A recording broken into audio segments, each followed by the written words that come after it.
Hey guys, welcome back to the IzzyVerse. We have a great guest for to you tonight. I'm really excited to talk to her. It's actually my first female guest, so I'm really hyped up for this. But before we do that, let's go ahead and talk a little bit about upcoming events that's happening within the IzzyVerse, starting this weekend. Yes, that's right. This weekend, April 30th, I will be over at Dobbs Ferry Public Library for Fairy Con.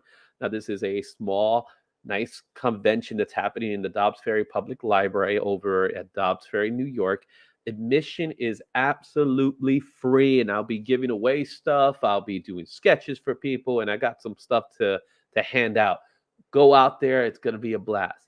Next week is another big week because it's Free Comic Book Day, and as I told you guys, I'm going to be touring around multiple shops and I'm going to be talking to people. I'm going to be recording some stuff. So be on the lookout on that, especially through my Instagram. I'm going to put a lot of stuff through my Instagram. So I will be at Squiggy's Dugout. That's going to be one of my spots.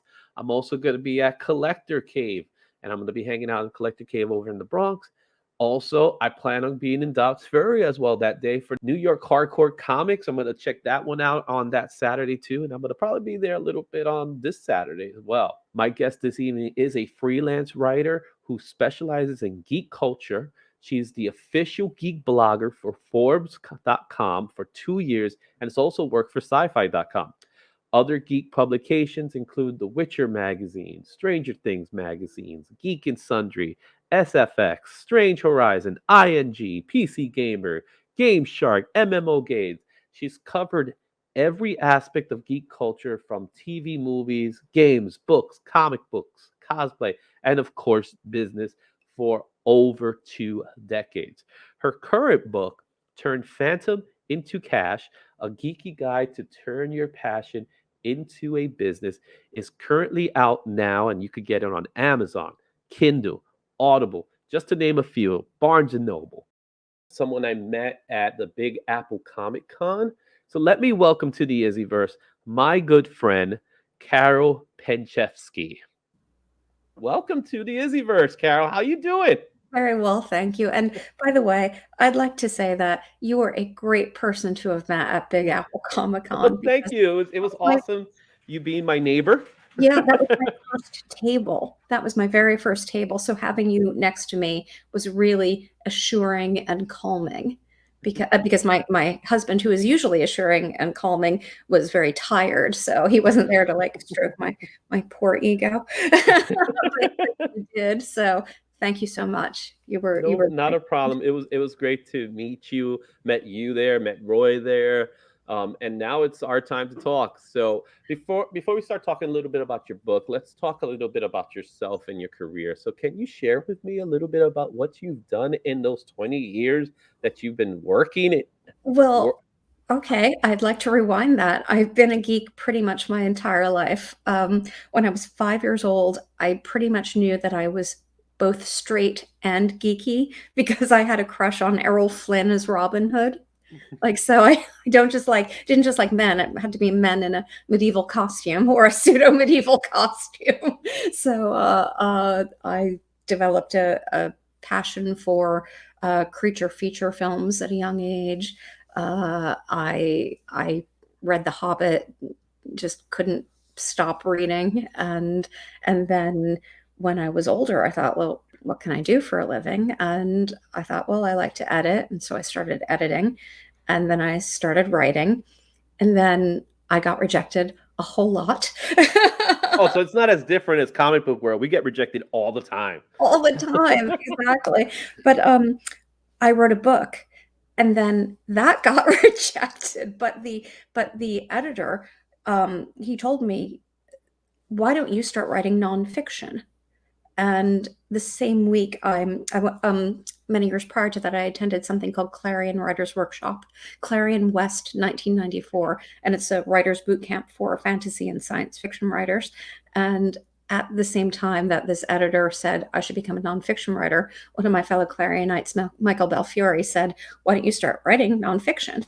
So I said, all right. And then this person named Scott Edelman, he used to be the editor of, I think it was Sci-Fi Age.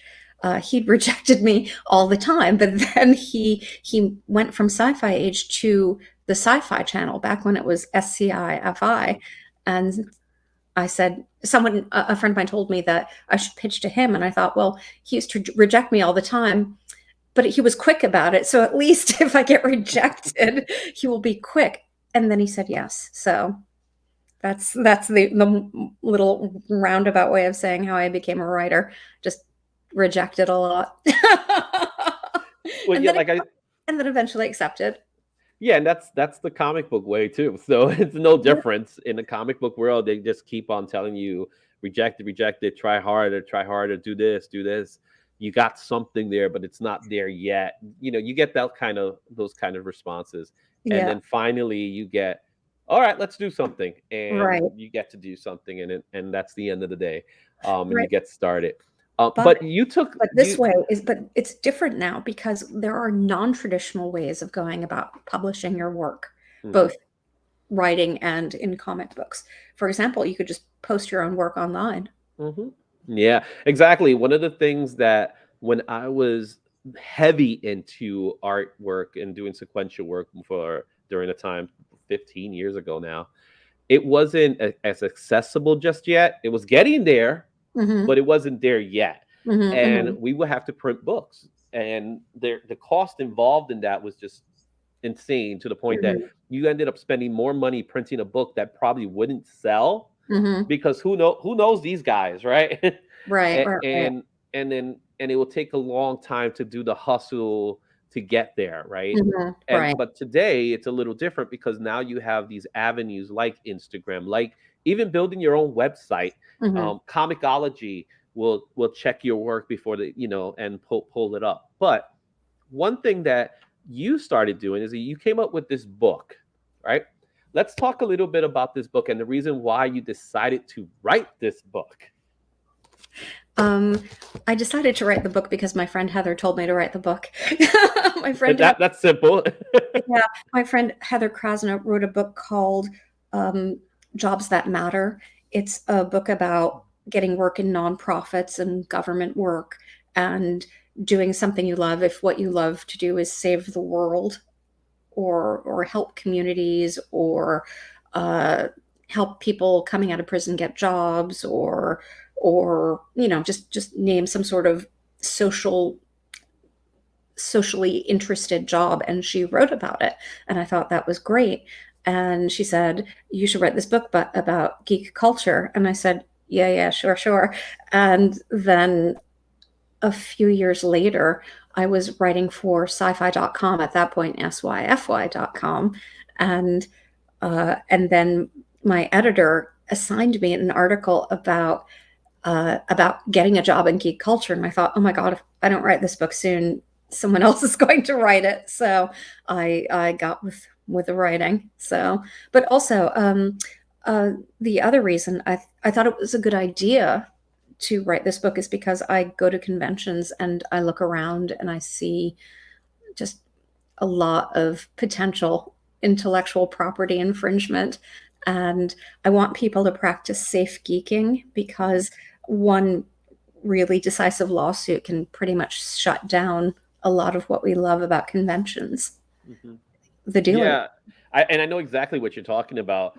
Yeah. You see people selling work that's really not theirs. It may be their artwork. Yeah. Yeah. Yeah. Um, it's their artwork, it's their vision of something, but the Yes. property that they use is not theirs. Yes, exactly. And what these people are doing is they're selling individual prints, pieces that they draw. They're selling those pieces. I don't know how many people mass market those, and that's a completely different story. Like if you displace a market for the person who owns the intellectual property, it's considered not fair use, and therefore they'll see you in court.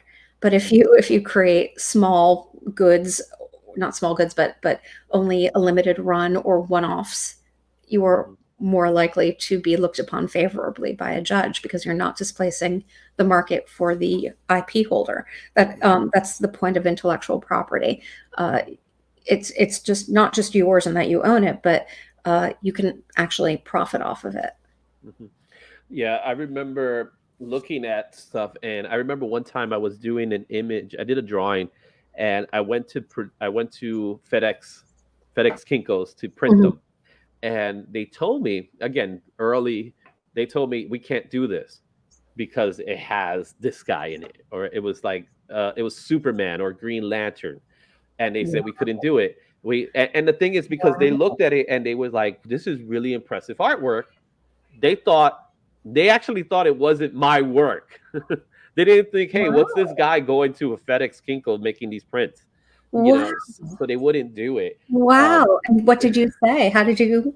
I had no problem with it. I was like, okay, and I ended up going somewhere else. Oh my God, that's so funny. So, but it was an eye opener, and it made me realize the importance of IP and the importance of how IP is, could cause major problems to a lot of industry people that are just trying to get their name out there, right? Yeah.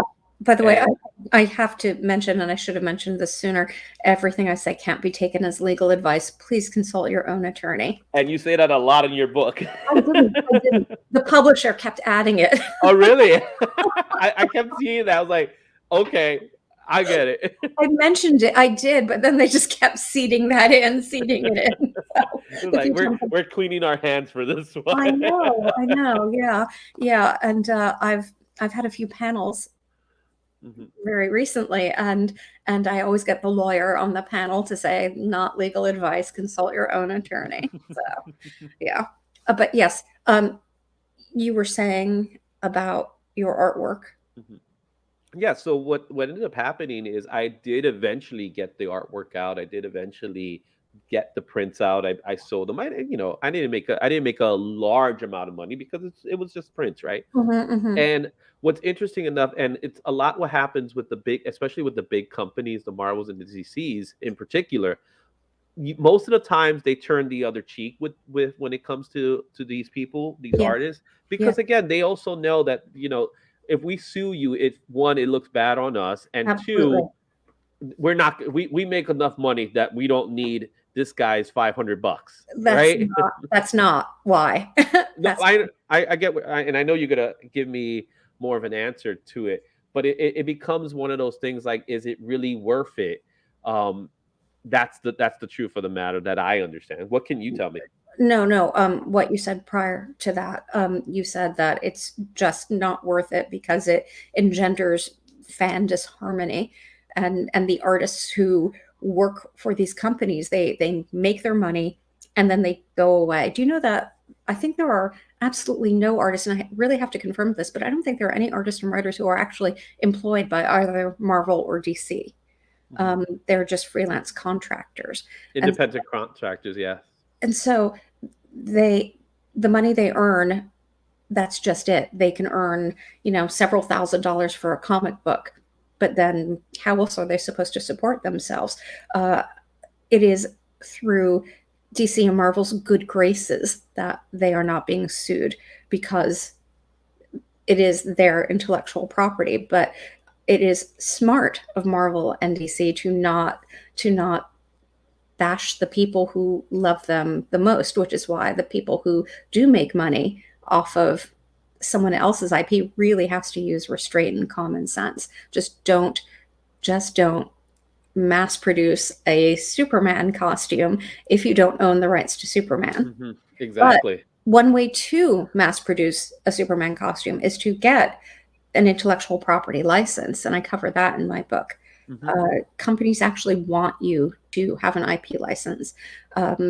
It keeps their brand in the public eye, therefore they're able to claim its value. So people don't know that companies do want to license out their IP, but you have to prove that you can handle a license. You have to prove professionalism. You have to have a supply chain laid out. You have to have production companies. Like if you're making a t-shirt, you need manufacturers if you want your t-shirt to be designed. But you can get an IP license. And what I recommend in my book is that you start small. I met a guy and his business partner who got an IP license with zero experience, and I have their IP proposal in my book. So they went from zero to like a £2 million business. That's more than $2 million just by this one proposal. Well, they started with this one proposal. So I think I was actually reading that part. That's where I left it off. Mm-hmm. And I was reading it. It was about the role playing game, right? It was about Yes, exactly. Yes, it was the role playing game. Role-playing game based on a video game called Elite, which is now the more modern version is called Elite Dangerous, which is a space sim, this really expansive space sim. My husband is completely in love with this game. So let's talk a little bit about geek business. You coined, I don't know if you coined the phrase, but how will you? I just call it geekpreneur because, I have no other way of explaining it. Like geeky entrepreneur gets a little long, so geektrepreneur is my phrase. So talk to me a little bit about how one can become one. Well, a lot of people are geektrepreneurs without actually knowing it. Like the moment you make something cool and fun and you make it for your friends, then that's how you start. Or I was walking around a convention, a Big Apple Comic Con, with this 3D print of my QR code. I don't know if I have it here. Darn, it's in the other room. But and people stopped me and said, "Oh, what a great idea for a QR code, just wearing it as a necklace." And like, if I wanted to monetize it, I had enough people saying, "That's so cool. I want that thing." That's how it starts. You make something really cool for yourself. Your friends want them, and then their friends want them. That's a start of a business. If you, in fact, choose to monetize it. I have a friend who made the greatest t-shirt. Hold on one second. She made me this on her Cricut machine. Do you know what a Cricut machine is? Oh, we literally just got one. We just ordered one. I don't want the Cricut machine. I want the Silhouette machine. Do you know Silhouette? No, I don't know Silhouette. So. Kidding, because Silhouette doesn't require an always-on internet connection, and the Cricut does. So, like, oh, really? Yeah, not a fan of that. But a friend of mine made me this. Oh, the Rogers the musical. Yeah, exactly. And she made it for her husband, and I said, "Oh my God, that's so cool!" So she made me one, and I told her, I don't know if you can sell that in particular, that very exact design, but you could sell something like it. She has zero interest. Yeah, because that if you would try to sell that, I'm sure someone's gonna knock on her door for that one. Yeah. But the fact is, all it takes to own your own intellectual property, basically your idea for a book or a movie or a t-shirt, all you have to do is create it, and it's yours. You don't have to register intellectual property until you plan on monetizing it. So yeah, how do you become a geektrepreneur? You just do it like any other business. All right, so let's go into that conversation. And more importantly, like most businesses, people get their families and friends to do things, right? For example, Mhm. when I started this YouTube channel, the first people that subscribed to my channel were my family, were my friends. They were the first people. And I offered incentives for them, Mhm. right? And I would tell them, hey, can you do this for me? Can you do this? Can you, word of mouth is very important at the start of it all, right? Yes. And they went out, they start telling people, their coworkers and stuff and things like that. I got some family from out of state to do it. I have one particular family member who's really excited and say, hey, can't you get you to do this and that? And I was like, okay, let's do something like that where we offer, in certain types of incentives. Like I offer someone a free comic book or a t-shirt or Mhm. something or a sketch, right? Because Mhm. I could draw something that's not going to cost me a dime. It's my labor, of course, but Right. it's not going to cost me a dime to do that. So I can go Mhm. ahead and do that. And they enjoy it. They'll put it up and they'll frame it in their walls or something like that. So that helped builds my channel, right? Because at this moment, the way I look at my channel is I look at my channel as an opportunity for something that's going to happen in the future. If I get monetized, if I don't, I really don't have that immediate desire. Not to say I'm denying it and saying no, no, no, no, don't give me your money. Um, I'm not in for it for the money's sake, and I think a lot of people when they first start this, they probably should think that way. If the money comes, then the money comes, but don't focus entirely on the money, even though there are those that do. Mhm. So, my question for you is what are some ways that people could help once they get to that point that they exhausted all their families and friends? What would you say is the best thing to do moving forward? The best thing to do moving forward is, like it or not, social media. Like it or not, social media is an incredibly powerful tool to promote yourself and your work. Social media has a lot of problems, but if you join a group of like-minded people, like say on Facebook, there are comic creators, uh, or in fact, I'm sure there are dozens of comic creator Mhm. Facebook groups. You join them, you post your work, you go to Reddit, you go to Imgur, you go to and you post and you chat with people, Mhm. and you onboard them just by being friendly and interested in their work. Don't be afraid to share other people's work, because we are a community. If you share someone else's work, they're likely to share your work. Mhm. So don't be bitchy. Follow other people on YouTube, follow and then mention, like, oh, and by the way, I have this YouTube channel, I have this website, I have these comic books. And don't be afraid to ask, like, can you follow me? Can you buy my book? Can you read this? Just get yourself out there.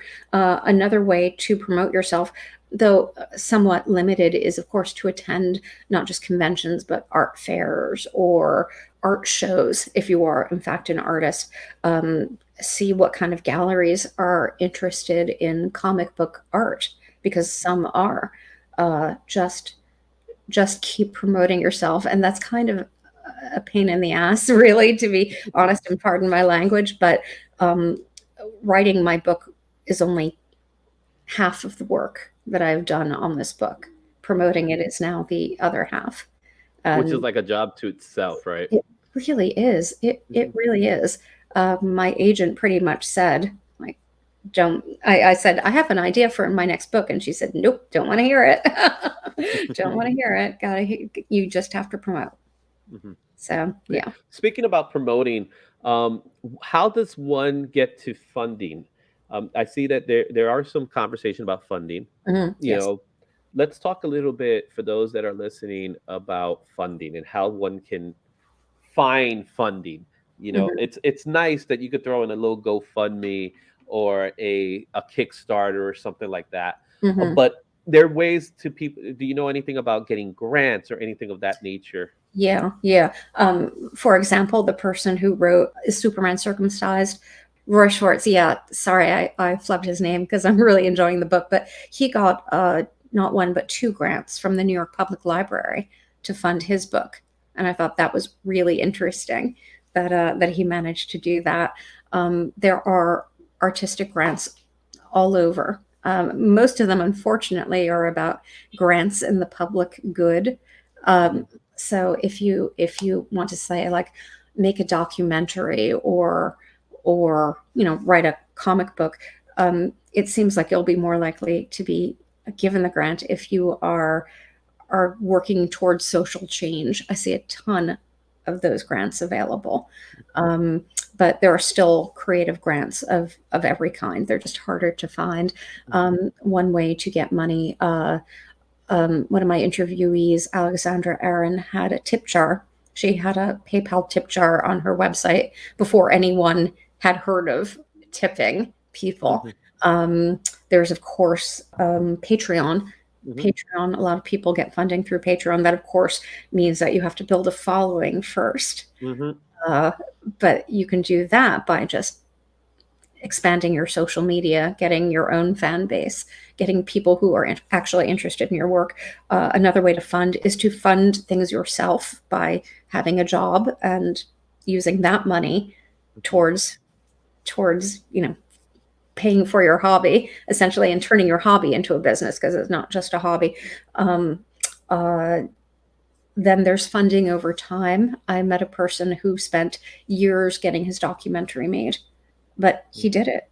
It was a documentary of interviews for a fan love letter to the TV show Millennium. Do you remember that? Chris Carter. I do remember the show Millennium. I never watched it, but I do remember the show. Because it was creepy. And scary. You worked for Sci-Fi. Sci-Fi had some interesting shows in its day. It still does to this day. It did, but so he funded.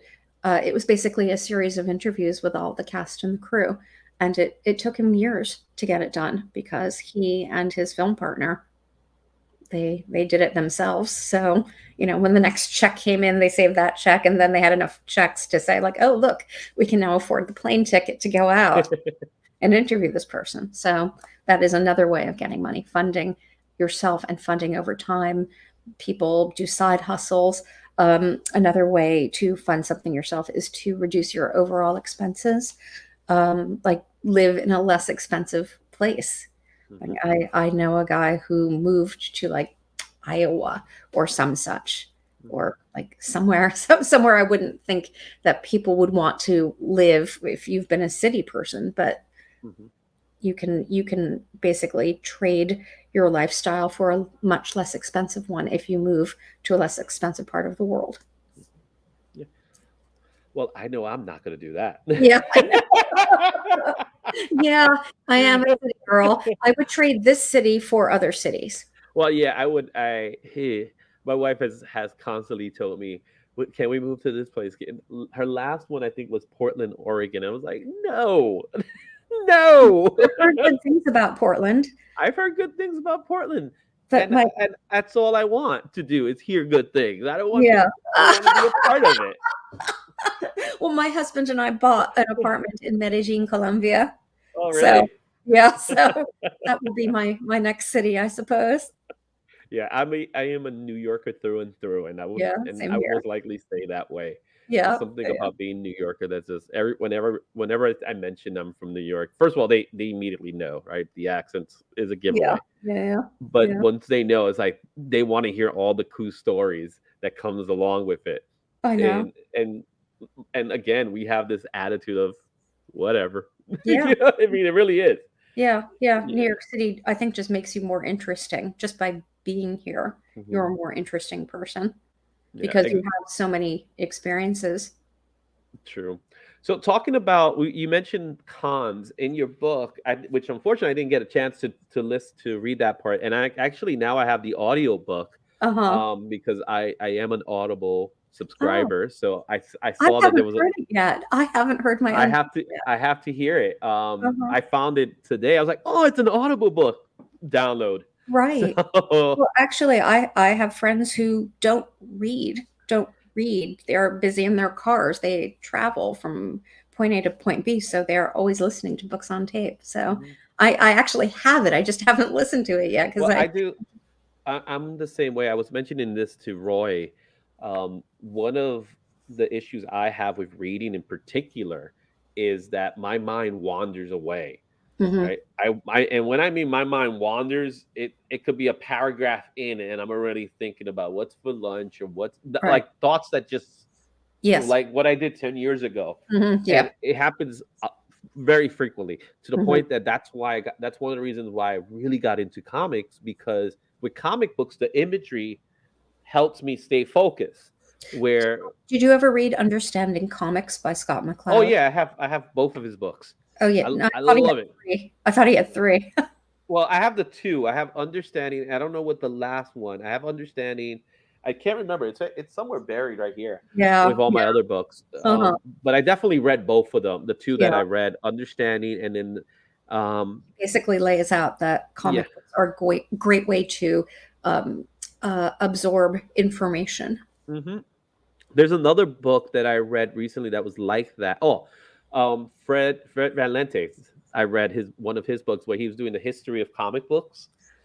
I had him as a guest a few weeks ago, and he wrote a comic book about the history of comic books. So I would definitely love worth to checking. see that. Oh, Uh, there it's awesome and it's comical. So he has 3 pages, 3 pages devoted to all the characters that were in comic, as many as he could, of course. uh-huh. Um, but he's like Popeye, King's Feature Syndicated. Oh, and he literally goes down the list of who owns the property. So it has Wow, like a little panel.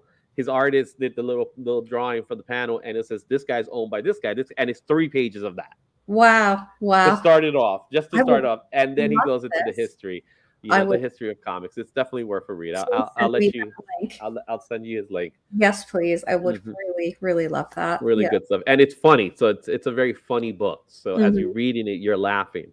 So Great. it's Even it's a better. great historical comical book. Yeah. Um, Perfect. so definitely check it out. I Action love Philosopher is one of his books too. I That's I love Action Philosophers. Oh my God, I think I have every issue of so Action. that's his book, and he did Oh, the comic book of anim. He did it of animation, of manga, and uh, anime. So definitely check him out. And I I think I he's have doing to another one. follow him. I loved Action Philosophers. I pretty much plowed through people, like pushing them out of the way when I saw it at a comic convention. Like, oh no, it was MoCA, Museum of Mhm. Comic and Cartoon Art. There was like a MoCA Fest. Yes, Mocha Fest. I attended this one this year. Great place. Talking Yeah, about building your business. Everybody that's there, for the most part, are yeah, are indie. You're not gonna find Marvel. You're not gonna find DC. yeah, What you're gonna find are people. A lot of them are students for the most part. yeah, But yeah. what you're gonna find is people and small press. Right, They're trying to, they're trying to promote their business, but in a place where it's willing to listen to them. You know, right. that's one of the downfalls. And let's go ahead, and since we're going right into it, the benefits and the cons of conventions.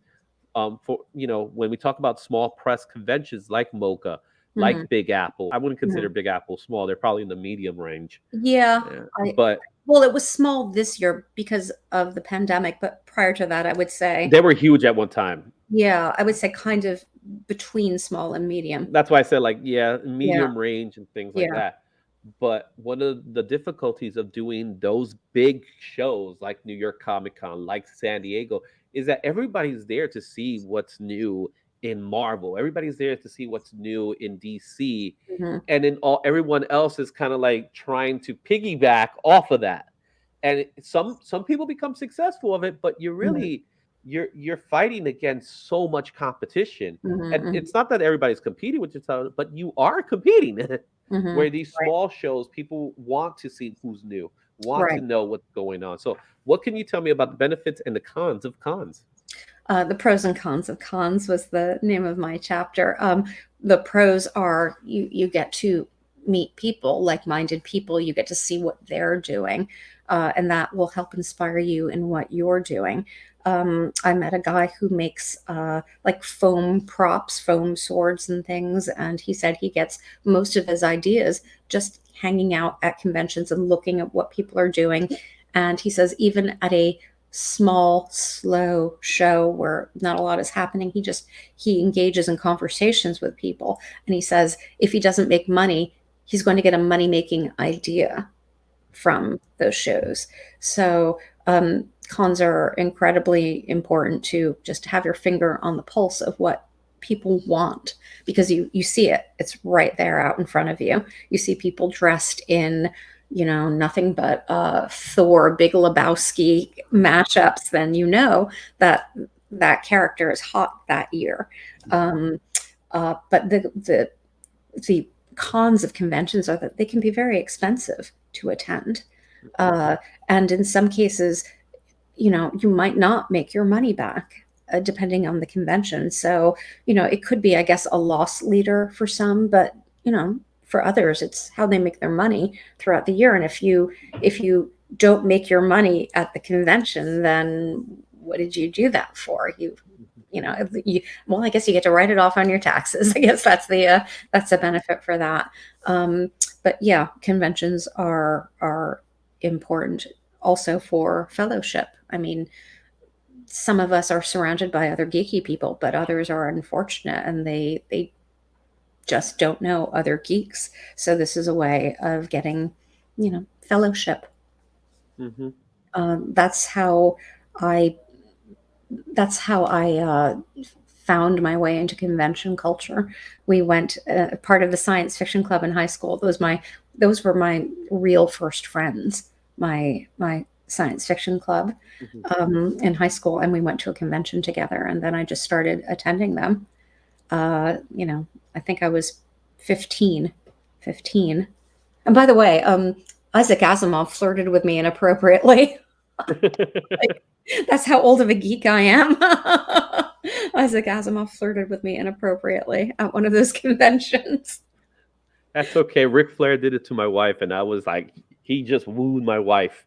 Oh my God, that's nice. It feels like an honor in a weird way, but you're like, okay. Yeah, But I felt the same way about Asimov. Like, well, that's my geek cred right there. exactly. But yeah, conventions are important for fellowship and for business generating ideas and opportunities to sell. And at the same time, being a conventionite myself, I've been to every single New York Comic Con, Yes. even the Fire Hazard one. Oh my God, you're so right about that. That's why my husband doesn't attend anymore. Yeah, it was small. Yes. It was small, and it was Javits, but they were sharing it They with. were sharing it with Magic the Gathering. No, not even. This is even further behind. Right. They were sharing it with, I want to say, some kind of real estate expo. Yes. It was like some travel expo, something like that. And of course, the travel expo got, the big stage and everything. And they really didn't realize the demand for a show at that time. Right. And there was a demand for a show. There was, the movies were starting to pick up.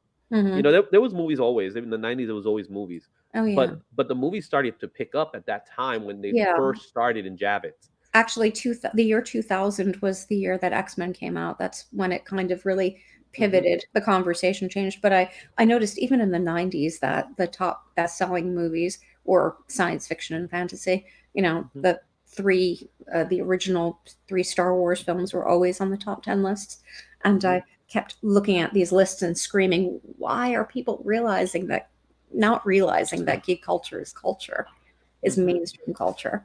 To the point that you have all these Hollywood directors now complaining about it. And I know. It's because you don't do anything original these days. Yeah. And it's hard. It's really hard to do things. It's hard for them in particular to do original content because everybody's just rehashing something that's been done. But also the big money is going straight to comic book movies, big extravaganzas. That's kind of a shame though, because the 90s were like this high point for indie cinema. Clerks came out in the 90s. I have this huge list of movies in my mind from the 90s. The 90s were a great decade for indie cinema, and we don't have that anymore. So that's kind of a loss. I agree to that. Even though I love comic book movies. I'm the same way, but I'm also on the notion that cinema as a whole has caused part of the problem with ticket pricing. Oh yeah. ticket pricing has gone to this insane approach, Uh-huh. and the reality of it is, when I was a teenager, I would go to these movies. I would go see all these movies, right? Hmm. And I was a teenager, so the money I have was the money that my parents gave me. Yes. And they didn't give me, it's not to say that they gave me hundreds of dollars. They gave me No. like $5, $10 a week sometimes. Exactly. Exactly. But what I would do is I will keep that money to go to the movies, and I will go catch a matinee, and I can see a matinee for Hmm. $5. Right. Right. Right. Today, a matinee is about is the price of a regular admission at that time. I know. I know. And So but it's it's not just, insane. it's not just science fiction. The entire world is suffering from this problem. For example, baseball games. My dad, when my parents were divorced, my dad had zero money, yet he managed to come up with a pocket change to take me and my brother to a baseball game Mhm. every so often. And it's something that even a dad, a hardworking single dad, could afford every so Mhm. often, and now you can't. So that Yeah, part's what parts we're are. we're a family of four, and we have to pick and choose what we're going to see, Yes. right? Hmm. So we have Doctor Strange next week. Of Yeah. course, we're going to see that. So I got my tickets for that. We saw Batman not that long ago. Of course, I had to get my tickets for that. Hmm. But you know what we didn't get? We didn't go see Sonic. We didn't Right. go see Fantastic Beast. We Right. didn't go see those movies. Why? Right. Because we're picking and choosing what we have. Because if we go see those movies, we're talking about spending nearly $100 for a family of four, because it's the tickets plus whatever you get in concessions and anything else that goes along with that, like you want to go buy lunch, or you want to go buy dinner, Right. or gas just to get there, because we drive to the movie theaters. So all Right. that adds up, and it becomes really challenging to Yes. do that kind of stuff. But that's not the only challenge. The other challenge is that there's actually so much going on. I talked about this in another podcast. There's actually so much going on in geek culture that even I, a passionate consumer, can't keep up with it. Mhm. I am behind on Star Trek. I am behind on Star Trek. Let's have this sink in. I am behind on Star Trek. How is this possible? How is it possible? Because I'm busy seeing so many other things. And when I'm not watching TV, I'm playing video games. And when I'm not playing video games, I'm trying to read a book. When I'm not trying to read a book, I'm trying to write a book. So, it's kind of hard to be a geek these days. And it's And for me, wonderful. is like, I make sure I watch my Marvel and my DCs. That's it. I'm a comic book guy. I'll make Uh-huh. sure I watch my comic book stuff. Hmm. Hmm. I still have yet to see the new Hellboy movie, even though I heard it's not that great. But I Yeah, haven't me seen too. it. I Yeah. haven't seen it. I would like to see it. I saw the Um, original trilogy. oh, the original trilogy, I love it. Guillermo del Toro. You can't. It's How could you, right? got Ron Perlman in it. Exactly. TV shows. I make sure I watch all the Marvel Studio shows, right? Uh-huh. So right now, Moon Knight, which is insanity. I got to see today's episode, Yes, but but absolutely. it's insane. But I haven't seen the DC shows, Hmm. so I hear a lot of great stuff about Doom Patrol. I hear a lot. I saw a Doom few Patrol, episode of Peacemaker. The Peacemaker, they're top, both on my list. They're right. both my Doom Patrol. I had my sister from another mister and my brother from another mother call me up and say, if you are not watching Doom Patrol, what are you doing with your life? And I Mhm. thought, It's oh my too God, I much. know. And they know me. They Mhm. know my tastes very well, and I should be watching Doom Patrol one day. But it's and And again, the line is one day, and maybe one day will come, yeah. but maybe it won't, I keep telling unfortunately. my husband to get 3 more jobs so he can retire, but does he listen?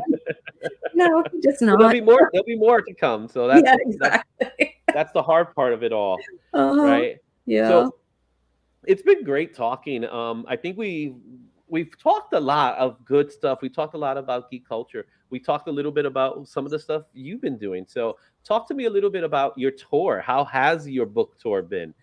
It started with Big Apple, did it? Yeah, no, actually, I spoke at um, San Diego Comic-Con, the adjunct San Diego, which was in October, Mhm. not the main one because of the pandemic.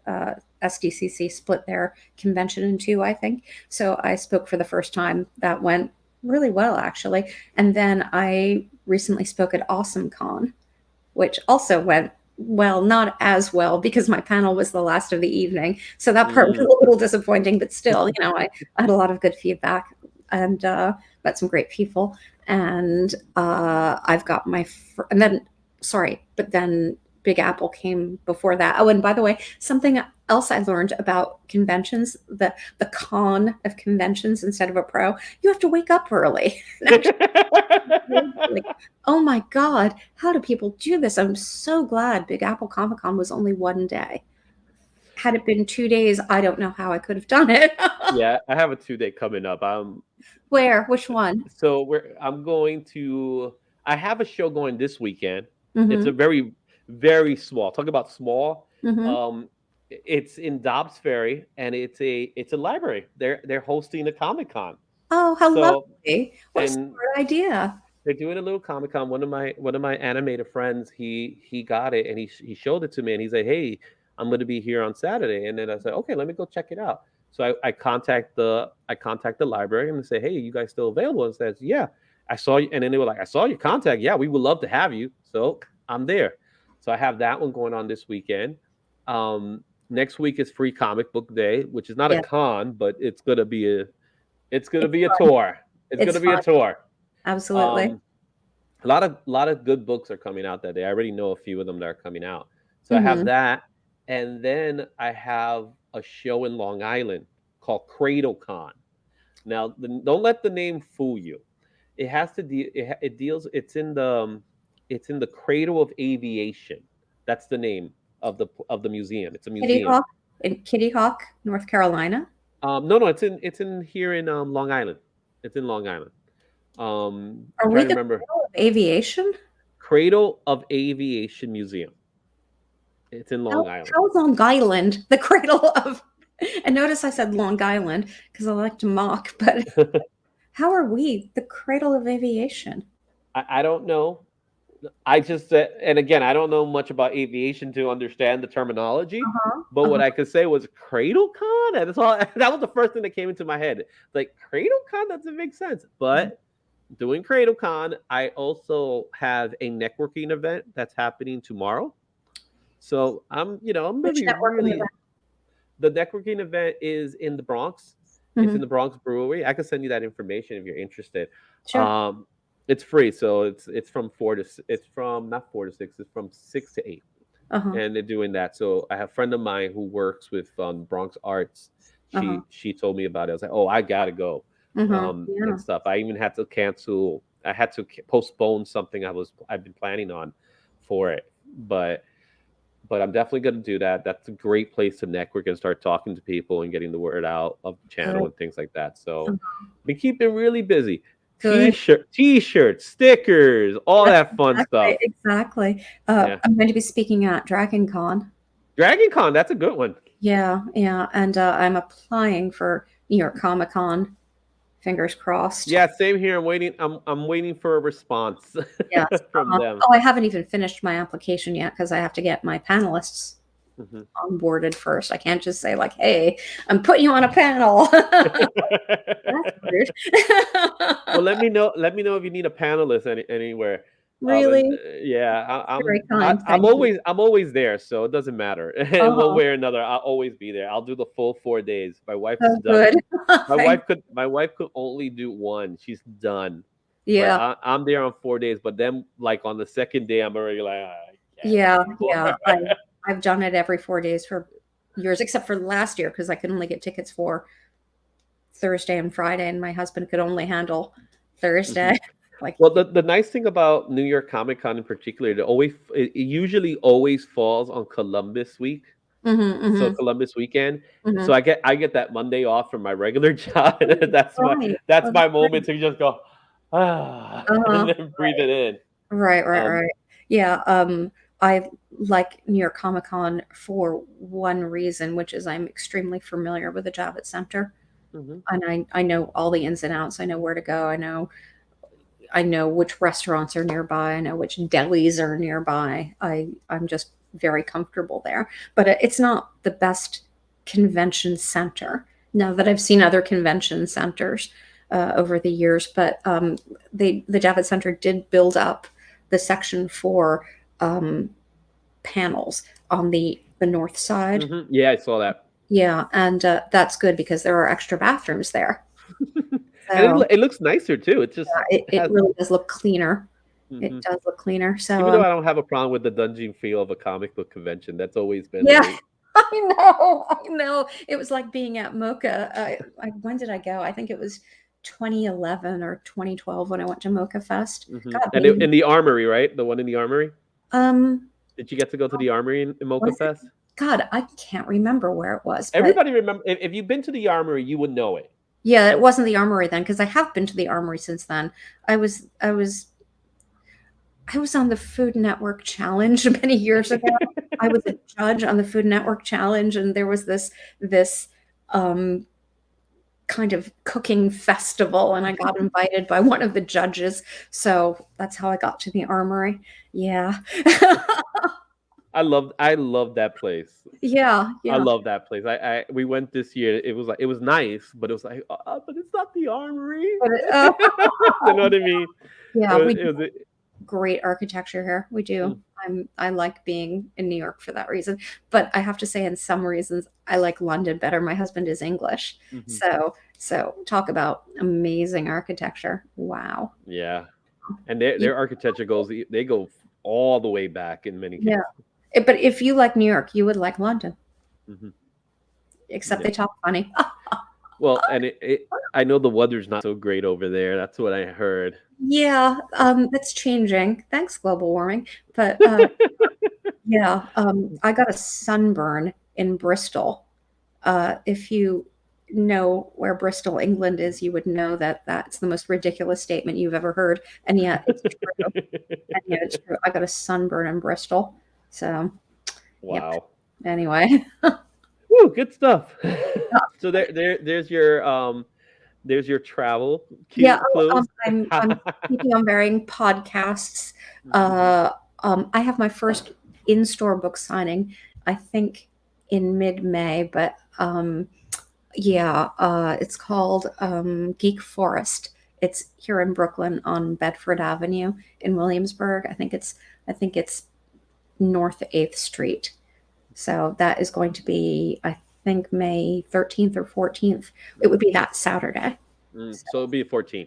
Yeah, well. Yeah, I know that because that's when Cradle Con's happening. So that's how I know that. Funny. So yeah, I'm having my first in-store book signing. Well, I'm going to be speaking at Geek Forest, and I would really like it if people showed up and kept me company, because I'm afraid that if people don't show up, I will just be twiddling my thumbs and reading my book. All right, Carol, where can we find you? You can find me at carolpinchefsky.com. Carol, Carol, Pinchefsky, pin like the needle, chef like the cook, sky like the thing above you. That's my website. I am Carol Pinchefsky on Facebook, Twitter, and Insta, as the kids say. Do the kids say that, or is that just they still it's either Insta or IG. IG. Yeah. Yeah, we abbreviate everything these days. Yeah. Everything gets abbreviated. So yes, yeah. I'm not even Carol Pinchefsky. I'm Car Pin. There you go. They're gonna start calling me IV. Yes. Well. Hey, my favorite DC villain. There you go. My All favorite right. DC villain. Thank you so much for being a part of it. Thank you so much for having me on, Izzy. I really appreciate it. Thank you for coming on.